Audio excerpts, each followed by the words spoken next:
Hello good morning, स्वागत है आपका आपके अपने ऑनलाइन यूट्यूब चैनल में देखेंगे इतिहास एक दिन कलम से। मैं दिव्यपाल सर आपको हाई स्कूल की मैथ और साइंस करा रहा हूं। जैसा कि आप जानते हो कि हमने वन शॉट रिवीजन स्टार्ट किया है और एक दिन और एक चैप्टर को हम समाप्त करते हैं। आज जो हमारा वेरी इंपॉर्टेंट चैप्टर है वो मैथ का है, जिसका नाम है ट्राइंगल। इसको हिंदी में त्रिभुज बोलते हैं। मैं इसका बिल्कुल जीरो से लेवल स्टार्ट करूंगा कि जीरो लेवल से ट्राइंगल बनता कैसे है, क्या इसके कॉन्सेप्ट होते हैं, सारे कॉन्सेप्ट क्लियर कराने की कोशिश करूंगा। क्योंकि एग्जाम में मैंने देखा है कि स्टूडेंट को कि इन वाले टॉपिक में बड़ी प्रॉब्लम होती है, तो मैं बिल्कुल जीरो लेवल से स्टार्ट करूंगा और समथिंग सारे क्वेश्चन कराने की पूरी कोशिश करूंगा। अगर फिर भी आपका कोई क्वेश्चन रह जाता है तो आप कमेंट्स में उसको डाल सकते हो। हम कोशिश करेंगे उसकी नेक्स्ट वीडियो लाके और आपकी ऑल प्रॉब्लम को कंप्लीट करा सके।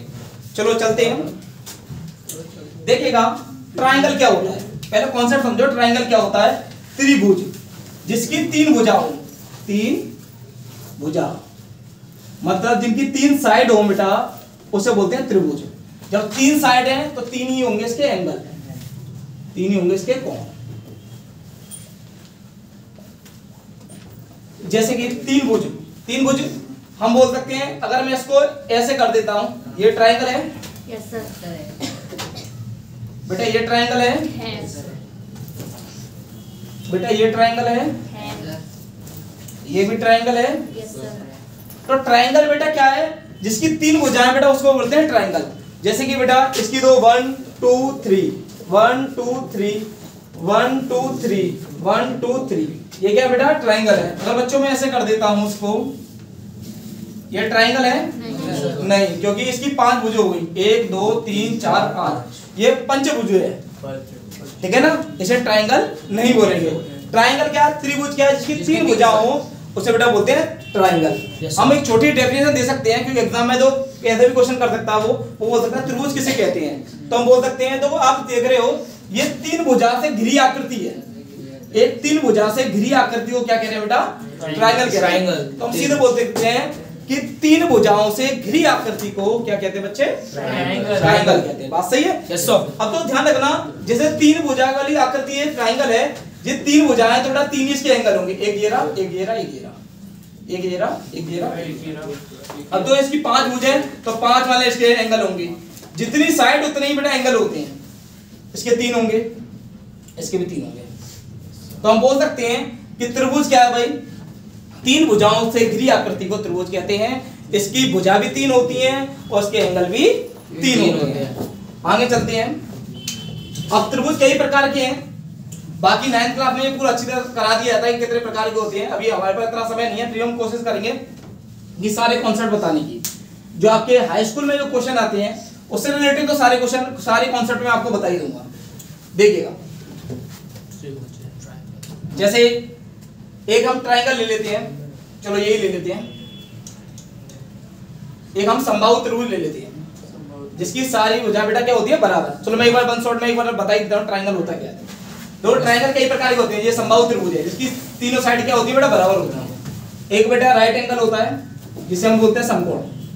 इसकी बेटा एक थीटा होता है 90 डिग्री, एक एंगल होता है इसका 90 डिग्री का। अगर हम एक देखें, एक विषमबाहु त्रिभुज होता है, जिसकी ये साइड अलग है, ये साइड अलग है और ये साइड अलग है, ठीक है। एक होता है आपका समद्विबाहु त्रिभुज, जिसकी दो भुजा समान होती हैं, एक भुजा अलग होती है। तो ट्राइंगल तो कई पार्टों में डिवाइडेड किया गया है, पर एक छोटा कॉन्सेप्ट आपको बता रहा हूं कि जितनी साइड बराबर होंगी उतने ही एंगल बराबर होंगे। जैसे कि इसमें तुम देख रहे हो, इसमें तीन साइड है, तो बेटा एंगल भी तीनों साइड बराबर है ना, तो एंगल बेटा तीनों बराबर होंगे। ये वाला एंगल इसके बराबर होगा, यहाँ पर तीनों क्या होंगे, आपस में बराबर होंगे, ठीक है। अब जैसे इसकी दो साइड बराबर हैं, तो बेटा इसके दो एंगल बराबर होंगे इनसे बनने वाले। इससे एंगल ये बेटा ये वाला बनेगा और इससे एंगल बेटा ये वाला बनेगा। तो इसके ये दोनों एंगल क्या होंगे बेटा, बराबर होंगे। जैसे सपोज करो ये x डिग्री है, तो बेटा ये भी x डिग्री होगा और ये भी x होगा। इसको बेटा बोलते हैं समबाहु त्रिभुज, समबाहु त्रिभुज। समबाहु, बाहु मतलब भुजा और सम मतलब समान, जिसकी समान भुजा होती है बेटा उसे बोलते हैं समबाहु त्रिभुज। अब बेटा इसमें देख रहे हो बेटा दो समान भुजाएं हैं, तो बेटा इसके दो एंगल बराबर होंगे। जैसे ये x डिग्री का है, तो बेटा ये भी x डिग्री का होगा, बट बेटा ये क्या होगा, y डिग्री या z डिग्री, ये अलग हुआ। इनसे बनने वाले बेटा ये दो क्या बेटा एंगल बेटा बराबर होंगे। ये बेटा इसकी दो भुजा समान है, तो इसे हम बोल रहे हैं समद्विबाहु त्रिभुज, समद्विबाहु त्रिभुज। इसको बेटा इक्विलेटरल ट्रायंगल बोलते हैं, इसको बेटा आइसोसेलेस ट्रायंगल बोलते हैं। ठीक है, इसकी बेटा क्या होगा बेटा, एक एंगल बेटा 90 डिग्री का होगा, इसको बेटा बोलते हैं समकोण, राइट एंगल। तो कई है, न्यून कोण होते हैं, समकोण होते हैं, अधिक कोण होते हैं, चलता ही रहता है। ये विषमबाहु त्रिभुज है, इसकी बेटा तीनों साइड अलग अलग हैं, तो बेटा तीनों एंगल भी अलग अलग होंगे। ये अलग होगा एंगल, ये अलग होगा और ये अलग होगा। लेकिन क्वेश्चन आता है कि ट्रायंगल के तीनों अंतःकोणों का योग कितना होता है? Sum of all internal angle of triangle 180 degree. बेटा ये आपको याद कर लिया, बेटा मैं आपको बनाना सिखाता हूँ कि कैसे होता है।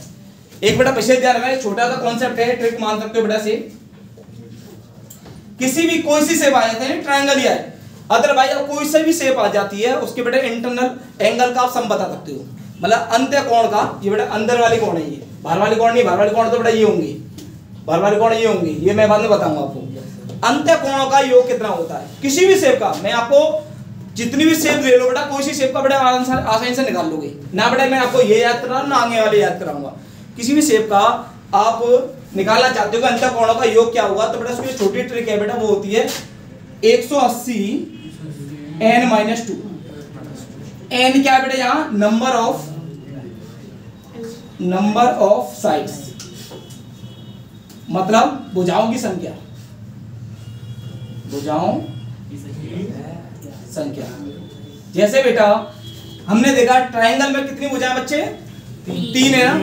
तो बेटा ये किसके लिए बेटा, किसी भी शेप को, कोई सी शेप हो, उसके बेटा अंतःकोणों का योग, इसको बेटा बोल सकते हैं अंतःकोणों के योग के लिए, अंतःकोणों का योग। हाँ, अंदर के कोणों का योग, उसके लिए बेटा ये क्या है, ट्रिक है बेटा 180 n-2। जैसे बेटा हम ट्रायंगल का निकालते हैं, तो ट्रायंगल में बेटा कितनी भुजा होती है बेटा, 3 होती है ना।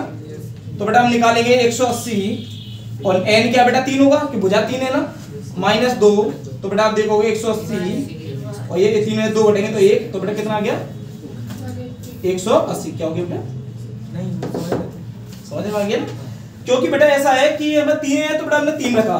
सपोज करो अब कोई स्टूडेंट कोई भी आपसे पूछे कि भाई अगर हमारे पास चतुर्भुज है, जिसकी 4 भुजा वो चतुर्भुज, जिसकी 5 भुजा पंचभुज, जिसकी 6 भुजा वो छयभुज, षष्ठभुज, ठीक है, चलता रहता सप्तमभुज। तो बेटा किसी भी अंतःकोणों का योग पूछे, वो मैं बोले वही इनके टोटल योग, इनके अंतःकोणों का योग कितना है, तो आप सिंपल निकाल दोगे बेटा। कोई मेथड है 180 n-2। n बेटा कितनी है इसमें, 1 2 3 4, तो 4 - 2, ठीक है ना। और आप देखो बेटा सॉल्व करोगे तो 180 और 4 में 2 घटेंगे 2, तो बेटा कितना आया 360 डिग्री। तो आप बेटा किसी भी शेप का आ जाए, चाहे वो 5 भुज का आया, 6 भुज का आया, 6-7 भुज का आया, किसी भी शेप का आया, आपको मल्टीप्लाई कर देनी है 180, उसे मतलब 2 में से माइनस कर देना है और 180 से माइनस में वो मल्टीप्लाई कर देंगे। अब ये बर्बरिक भी आप कर सकते हो, जैसे कोई बोले सस्तभुज 4 भुजा वाला में नहीं तो, हाँ बेटा 4 2 वाला 4 ये 4 रखा ना बेटा। और से आप बर्बरिक भी कर सकते हो, जैसे उन्होंने बोला त्रिभुज की भाई तीनों कोणों का योग क्या है, आप शायद भूल गए, तो आपको मालूम है 180 n-2 होता है। तो n कितना भाई 3, और 3 में 2 घटाएंगे तो बेटा 1 का 180 में मल्टीप्लाई करोगे तो 180 आने वाला है, ठीक है ना। अगर बोल दो 8 भुज वाला है तो 8 में पहली 2 कम कर दो, 2 तो पहली कम होंगी n में से, 8 में 2 करेंगे 6 की मल्टीप्लाई कर दो 180 से, तो 28 36 रहेंगे 54, 54 दूनी कितने होते हैं बेटा, 54 दूनी कितने होते हैं 108, तो 1080 सही है ना, ये आपका निकल जाएगा, सही है। तो बेटा ये आपके आ जाते हैं, क्लियर है ना। तो आप निकाल लोगे ना बेटा से, कोई दिक्कत नहीं है ना, ठीक है। तो बेटा ट्रायंगल जिसके बेटा 3 भुजा होती हैं, और 3 भुजा तो तीनों ही इसके कोण होते हैं। बाकी बेटा इसमें आता है जो कॉन्सेप्ट आता है वो सर्वांग सम और आपका सिमिलरिटी, मतलब समानता का ये कॉन्सेप्ट आता है। ये बेटा मैं आपको अच्छे से समझाऊंगा, पहले एक बार इसका स्क्रीनशॉट ले लीजिए। देखिएगा जो आपकी हाई स्कूल में जो क्वेश्चन आएंगे डियर माय स्टूडेंट, वो बेटा आएंगे आपके सर्वांग समता से और आपके समरूप से। जी सर्वांग समता जो हमने पढ़ी थी 9th क्लास में, लेकिन मैं 10th क्लास में आपको कॉन्सेप्ट समझाने के लिए इसको भी मैं समझाऊंगा, बाकी आप समरूपता को भी समझोगे। तो दोनों में अंतर क्या होता है मैं बहुत इजीली आपको बता रहा हूँ। पहले इसका कॉन्सेप्ट समझो, तो रटना कुछ भी नहीं है। जैसे सपोज लो सर्वांग समता क्या होता है, सर्वांग समता एक फोटो स्टेट होती है, फोटोकॉपी होती है ना। जैसे मैं एक A4 साइज का एक फोटो ले लूं और दूसरा A4 साइज का एक फोटो ले लूं, तो मैं क्या करूंगा बेटा, पहले वाले फोटो के ऊपर बेटा दूसरा वाले फोटो रख दूंगा, तो पहले वाला नहीं दिखेगा। तो सेम आकार और सेम आमाप, आमाप का मतलब होता है ये बेटा आकार का होता है size, same size and same आमाप का मतलब क्या होता है बेटा, हिंदी में आमाप आ रहा है, आमाप का मतलब क्या होगा, सेम शेप सेम साइज, ठीक है ना।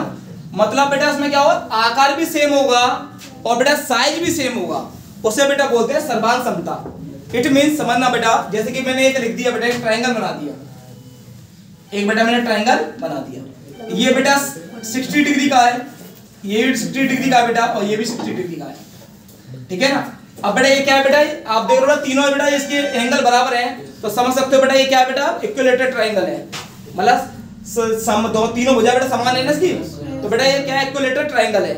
अब बेटा मैंने सपोज बेटा इसकी ये भुजा बेटा 5 सेंटीमीटर की है, तो ये 5 सेंटीमीटर की होगी और ये भी 5 सेंटीमीटर की। अगर बेटा मैं इसके बेटा रूप बेटा मैं सर्वांग सम आकृति बनानी है, तो डिक्टो बेटा मुझे ऐसे बनाना पड़ेगा,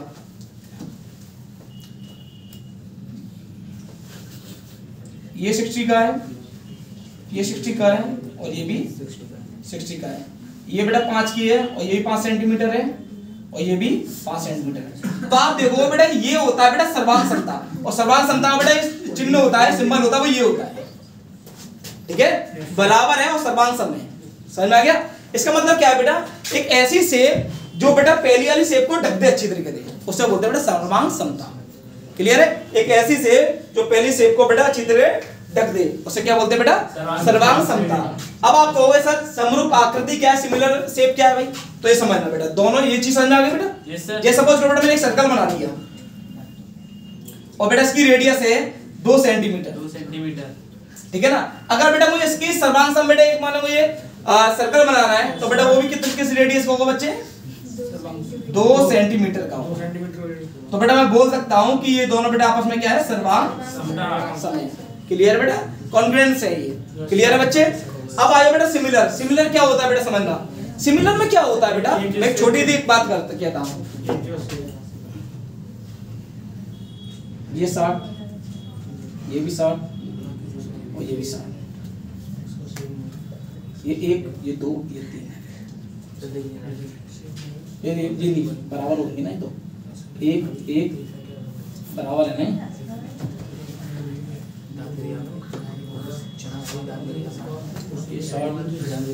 अब आएंगे बेटा, किसी प्रकार की आवाज नहीं आनी चाहिए।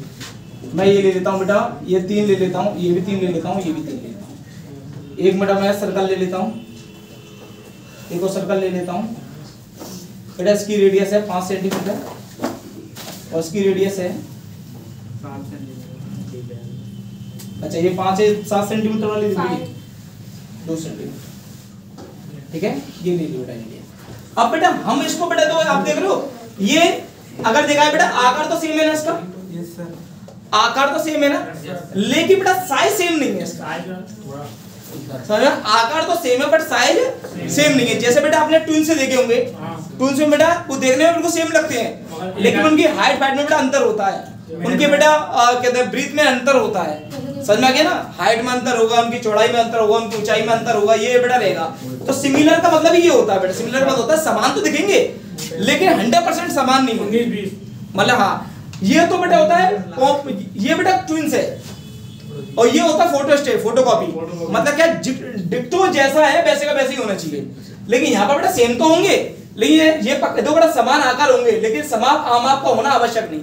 अगर होते हैं तो ठीक है, तो भी सिमिलर है, और नहीं होते तो भी सिमिलर हुआ, लेकिन आकार सेम होना चाहिए। दो बेटा इनका आकार सेम है ना, दो बेटा ये भी समद्विबाहु त्रिभुज है और ये भी समद्विबाहु त्रिभुज है, ठीक है। 2 60 60 60 60 60, लेकिन बेटा ये बड़ा है और ये छोटा है। दो बेटा यहाँ पर 1 1 1 है, तो यहाँ पर 3 3 3 है। अगर बेटा मैं यहाँ पर 2 कर देता तो बेटा ये सिमिलर नहीं होता, क्योंकि बेटा रेशियो सेम होना चाहिए ना। तो बेटा ये इसकी बेटा ये भुजाएं अलग हो जाती है ना, समान नहीं होती। अब इसे देखो बेटा, अब इस वृत्त को देखो बेटा, दोनों सर्कल को। ये बेटा वृत्त आपने देखा होगा पूरा बेटा गोल आकार का होता है, चाहे कोई सा वृत्त ले लो। वृत्त बेटा आपस में बेटा सिमिलर होते हैं, आपस में हमेशा बेटा सिमिलर होते हैं, लेकिन उन्हें सर्वांग सम कब कह सकते हैं? जब वो बराबर भी हों। जब बेटा उसका आकार तो सेम रहता ही है व्रत का। व्रत बेटा कोई सा भी ले लो, दुनिया का कोई सा व्रत ले लोगे, हमेशा बेटा उसका आकार सेम रहेगा, जीव गोल ही होता है बिल्कुल। लेकिन वो सॉरी आकार तो सेम रहता है, लेकिन उनका साइज भी सेम हो जाए तो बेटा वो क्या हो जाएंगे? सर्वांग सम। और साइज सेम नहीं है तो बेटा समरूप तो है वो। दोनों में अंतर समझ में आ गया ना बेटा? समरूप एक जैसे दिखाई देते हैं, लेकिन सर्वांग सम क्या है? डिक्टो सेम होना चाहिए। क्लियर हो गया बच्चे? अच्छा बेटा मेरे क्वेश्चन है आपसे, ये वाले बेटा इनको देखो, ये सर्वांग सम था बेटा, ये वाले जो ट्रायंगल है ये समरूप है क्या नहीं, ये बताओ? ये सिमिलर है कि नहीं है? बेटा होंगे बेटा सिमिलर। कि बेटा सिमिलर का मतलब क्या है? आकार सेम होना चाहिए। आम सेम होता तो अच्छी बात है, नहीं हो तो ये तो बेटा बिल्कुल ट्विन से बिल्कुल सेम ही है, डिट्टो है, तो बेटा समरूप तो है ही है। ये तो कॉन्ग्रुएंट ही है और समरूप भी है। अगर बेटा मैं इन दोनों बोलूं कि ये दोनों समरूप है कि नहीं है बेटा, तो ये भी बेटा समरूप है। लेकिन मैं बोलूं बेटा ये सर्वांग सम है, नहीं है, लेकिन समरूप तो है ना। ये सर्वांग सम है, नहीं, लेकिन समरूप तो है ना। अब बेटा मैं एक चीज देख रहा हूं बेटा, अब मैं इसमें बना रहा हूं, ठीक है ना। मैंने बेटा एक बनाया स्क्वायर बनाया, ये क्या बनाया बेटा? स्क्वायर। दिखाई दे रहा है ना बेटा? ये देखना उसमें आ रहा है बेटा। ये मैंने बनाया 2 सेंटीमीटर का और ये बेटा 2 सेंटीमीटर। अब बेटा मैं बोलूं क्या ये समरूप है बेटा? बिल्कुल है ना बेटा, सर है, सेम साइज सब कुछ बराबर है। क्या ये सर्वांग सम नहीं है? है सर, सर्वांग सम भी है बेटा। बैठ जाइए और बोल देखने दो, सर्वांग सम भी है। तो बेटा हम एक चीज बोल सकते हैं कि सभी सर्वांग सम वो तो बेटा समरूप तो ही है, लेकिन सभी समरूप आकृति सर्वांग सम नहीं होती। कुछ होती है, ऐसे नहीं कहते बेटा ये तो है ना, ठीक है ना। ये बेटा आपका सिमिलर भी है और आपका कॉन्ग्रुएंट भी है, समझ आ गया क्या? तो बेटा हम बोल सकते हैं कि सभी सर्वांग सम आकृति समरूप आकृति होती है, किंतु सभी समरूप आकृति सर्वांग सम आकृति नहीं होती है। सभी नहीं होती है, कुछ तो होती है बेटा। क्लियर हुआ? इतना कॉन्सेप्ट क्लियर हो गया ना बेटा? ये नोट कर लोगे ना, ये ले सकते हो ना बेटा कि सभी सर्वांग सम आकृति समरूप आकृति होती हैं, किंतु सभी समरूप आकृति सर्वांग सम नहीं होती है। ये कॉन्सेप्ट समझ में आ गया ना? ऐसा तो नहीं है कि नहीं समझ में आ रहा हो फिर भी आ कर रहे हो। क्लियर हो गया ना बेटा? एक बार इसका स्क्रीनशॉट लीजिए।